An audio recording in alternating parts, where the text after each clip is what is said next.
রাজ্যের সমস্ত SSK MSK শিক্ষক শিক্ষিকা একাডেমিক সুপারভাইজার পার্শ্ব শিক্ষক সহ সমস্ত এসএসসি কর্মীদের আমার চ্যানেলের পক্ষ থেকে আন্তরিক শুভেচ্ছা জানিয়ে শুরু করছি আজকের এসএসসি নিউজ। দেখুন, ইতিমধ্যেই গতকাল একটা অর্ডার বের হয়েছে রাজ্য সরকারের পক্ষ থেকে। সেখানে এসএসকে এমএসকে শিক্ষক শিক্ষিকাদের 3% বেতন বৃদ্ধির কথা বলা হয়েছে, যেটা আমাদের জানা ছিল যেটা এই অর্ডার হবে। গতবার হয়তো এর একটু পরে হয়েছিল অর্ডারটা। তো এটা নিয়ে আনন্দের কোনো কারণ নেই বা হতাশারও কোনো কারণ নেই। এই বেতন বৃদ্ধিটা যে অর্ডার, এটা ক্লারিফিকেশন অর্ডার। এটা প্রতি বছরই জানুয়ারি মাসের মধ্যেই বের হবে।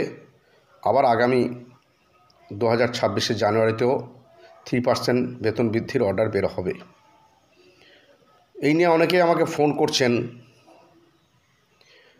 তো আমার এই মুহূর্তে স্কুলে ভর্তি প্রক্রিয়া, তাছাড়া হলিস্টিক যে প্রোগ্রেস রিপোর্ট কার্ড, তার ট্রেনিং আমাদের গতকাল হয়েছে ব্লকে। সমস্ত শিক্ষকদের যেতে হয়েছিল। তাই এই নিয়ে আমার অত সময় হয়নি বিষয়টা দেখার। আমার নজরে এলে আমি হয়তো কালকেই ভিডিওটা দিতাম। আজকে বিশেষ করে ভিডিওটা দিতে বাধ্য হলাম, কারণ কয়েকজন শিক্ষক আমাকে ফোন করে জানালো যে এটা নিয়ে নাকি কোনো এক চ্যানেল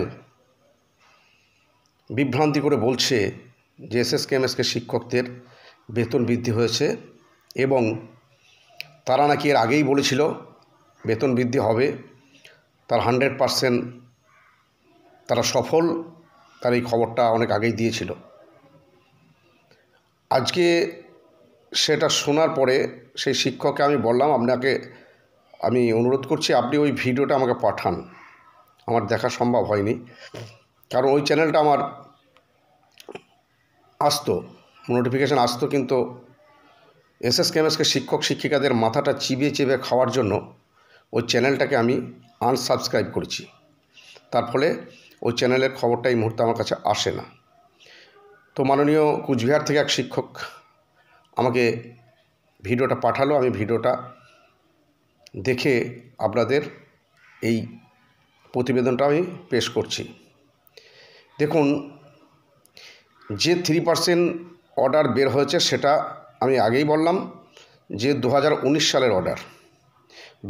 2019 সালে আমাদের বেতন বৃদ্ধির সঙ্গে সঙ্গে সরকার 3% প্রতি বছর ইনক্রিমেন্ট হবে এই অর্ডার করেছে। কারণ এই অর্ডারের সঙ্গে 3% বৃদ্ধির কোনো সম্পর্ক নেই, বা 3% বৃদ্ধির যে অর্ডার সেটা সরকার করতে বাধ্য। সেটা 2025 নয়, 26, 27, 28, 29 প্রতি বছরই ফেব্রুয়ারি মাসের আগে, জানুয়ারির প্রথম দিকে হোক, দ্বিতীয় সপ্তাহে হোক কি তৃতীয় সপ্তাহে হোক, কেউ অর্ডার বের না হলেও ফেব্রুয়ারিতেও অর্ডার বের হতে পারে। 3% ইনক্রিমেন্ট এটা হবে, এটা একদম অবশ্যম্ভাবী। এর অর্ডারটা হচ্ছে 2019 সালের। আজকে আমি এই ভিডিওটা করতে বাধ্য হলাম এই জন্যেই যে ওই অসভ্য চ্যানেলটাকে আমি অনুরোধ করছি এসএসকে এমএসকে শিক্ষক শিক্ষিকাদের, যারা আমার কথা মানেন বা আমার কথাটা যদি সত্য বা সঠিক বলে আপনাদের মনে হয়, তাহলে ওই অসভ্য চ্যানেলটাকে আপনারা আনসাবস্ক্রাইব করুন। কারণ এই ধরনের মিথ্যা খবর পরিবেশন করে, বেতন বৃদ্ধির খবর পরিবেশন করে এসএসকে এমএসকে শিক্ষক শিক্ষিকাদের মাথাটা চিবিয়ে চিবিয়ে খাচ্ছে একদিকে, অপরদিকে সরকারকে কিছুটা হলেও সুবিধা পাইয়ে দিচ্ছে। কারণ এই চ্যানেলে এই খবরটা হওয়ার মানেই এসএসকে এমএসকে যারা শিক্ষক শিক্ষিকা আছে সারা রাজ্যের, তারা বিষয়টা অবশ্যই জানে। 40,000 শিক্ষক শিক্ষিকা তারা বুঝতে পারছে যে বেতন বৃদ্ধি নয়, এটা সরকারের 2019 সালের অর্ডার কার্যকারী হচ্ছে। কিন্তু আপামর জনসাধারণ কিন্তু জানে না। যখনই আমরা আমাদের বেতন বৃদ্ধির জন্য আন্দোলন করছি, আমাদের বিভিন্ন সুযোগ সুবিধার জন্য আন্দোলন করছি, তখনই সাধারণ মানুষ ভাববে যে এই তো সেদিনে বেতন বৃদ্ধি হলো এসএসকে এমএসকেদের, এরা আবার বেতন বৃদ্ধির জন্য লাফাচ্ছে, এরা আবার বেতন বৃদ্ধির কথা বলছে। এই যে একটা বিভ্রান্তিকর প্রচার সারা রাজ্যে ছড়িয়ে পড়ছে একমাত্র ওই অসভ্য চ্যানেলের সঞ্চালকের মাধ্যমে, তো আমি বলবো, অনুরোধ করব, আমার কার প্রতি কোনো অর্ডার সিটি ফলানোর অধিকার আমার নেই। আমি এসএসকেএমএসের শিক্ষক শিক্ষিকাদের অনুরোধ করব, যদি আপনাদের মনে হয় যে আমি সঠিক কথা বলছি তাহলে ওই চ্যানেলটাকে আনসাবস্ক্রাইব করুন, তা না হলে আপনাদের মাথাটা কিন্তু গুলিয়ে দেবে। বিষয়টা এমনভাবে পরিবেশন করা হচ্ছে যে এসএসকেএমএসকেদের বেতন বৃদ্ধি হয়ে গেল, সরকার এতটাই মানবিক, এসএসকেএমএসকেদের বেতন বৃদ্ধি করছে, প্রতি বছর বেতন বৃদ্ধি হচ্ছে। হ্যাঁ, বেতন বৃদ্ধি প্রতি বছর যেটা হয় সেটা 3%, কিন্তু প্রতি বছর দ্রব্যমূল্য বৃদ্ধি হয় 20, 30 থেকে 40, 50% পর্যন্ত, এবং এই 3% বেতন বৃদ্ধি হওয়া মানে মাত্র 400 ক টাকা বেতন বৃদ্ধি হবে। সেক্ষেত্রে এসএসকেএমএসকে শিক্ষক শিক্ষিকাদের যে সমস্যার সমাধান, তার কোনো সমাধান হবে না।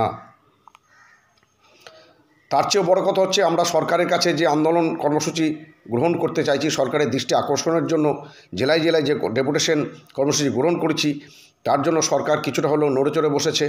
আগামী দিনে সরকার সংগঠনের নেতৃত্বের সঙ্গে কথা বলার জন্য শিক্ষামন্ত্রী একটা ইচ্ছা প্রকাশ করেছেন, এবং যদি সংগঠনের নেতৃত্বরা শিক্ষামন্ত্রীর সঙ্গে বৈঠকের সুযোগ পায়, সেক্ষেত্রে নিশ্চয়ই আমাদের যে সমস্ত দাবি দাওয়া আছে সেগুলো তুলে ধরা হবে, এবং ফেব্রুয়ারি মাসের মধ্যেই আমরা আশা করছি একটা সুফল পাওয়ার সম্ভাবনা হয়তো আমরা আশা করতেই পারি।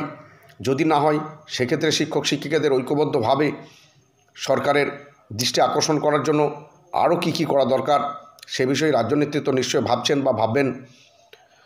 তো এইভাবে বিভ্রান্ত করে শিক্ষক শিক্ষিকাদের মাথাটা যে চ্যানেল চিবিয়ে চিবিয়ে খাচ্ছে, সেই চ্যানেলের বিরুদ্ধে আপনারা গর্জে উঠুন। শুধু আমি একা গর্জে উঠলে হবে না, ওই চ্যানেলে কমেন্ট বক্সে আপনারা লিখুন ওই অসভ্যটাকে, যে অসভ্য, এটা বেতন বৃদ্ধি অর্ডার নয়, এটা 2019 সালের অর্ডার, সেটাই প্রতি বছর কার্যকারী হচ্ছে, এটা বেতন বৃদ্ধি নয়। এটা বলে তাকে বুঝিয়ে দিন যে এসএসকেএমএসকে শিক্ষক শিক্ষিকারা একেবারেই অজ্ঞ নয়, একেবারে এসএসকেএমএসকে শিক্ষক শিক্ষিকারা মূর্খ নয়, তারা শিক্ষক, সমাজে তাদের শিক্ষকতার মর্যাদা আছে, তারা এলাকার মানুষের কাছে শিক্ষক হিসাবেই পরিগণিত। যদিও রাজ্য সরকার তাদের অনারিয়াম বৃদ্ধির ক্ষেত্রে যথেষ্ট বঞ্চনা করছে, আমরা আশা করছি আগামী দিনে নিশ্চয়ই রাজ্য সরকারেরও শুভবুদ্ধির উদয় হবে এবং এসএসকেএমএসকে শিক্ষক শিক্ষিকাদের বা পার্শ্ব শিক্ষকদের বেতন বৃদ্ধি করে তাদের শিক্ষকের মর্যাদা দান করবে, এটা আমরা সরকারের কাছে আশা করছি। এবং আমি এই চ্যানেলের মাধ্যমে সে আবেদনও রাখছি সরকারের কাছে এবং সরকারের আধিকারিকদের কাছে, অনুরোধ করছি আপনারা একটু ভাববেন, এসএসকেএমএসকে শিক্ষক শিক্ষিকাদের এই দুর্গতির নিয়ে একটু ভাববেন, যাতে করে একটা সম্মানজনক ভাতা বৃদ্ধি করা যায়, তার সঙ্গে এসএসকেএমএসকে শিক্ষা কেন্দ্রগুলি বাঁচানোর জন্যে যাতে শিক্ষক নিয়োগ করা যায়, এই নিয়ে আমরা লাগাতার লেগে আছি। ঠিক সেই জায়গায় ওই একটা চ্যানেল তারা বিভ্রান্ত করে শিক্ষকদের মাথা চিবিয়ে চিবিয়ে খাচ্ছে, আন্দোলন থেকে তাদেরকে বিরত করার জন্য। জানি না এর পিছনে কোনো দুরভিসন্ধি আছে কি না। তো যাই হোক, রাজ্যের শিক্ষকদের আমার চ্যানেলের পক্ষ থেকে আরেকবার সবাইকে শুভেচ্ছা অভিনন্দন জানিয়ে আজকের মতো এসএসসি নিউজ এখানেই শেষ করছি। সকলে ভালো থাকবেন, সুস্থ থাকবেন, ধন্যবাদ।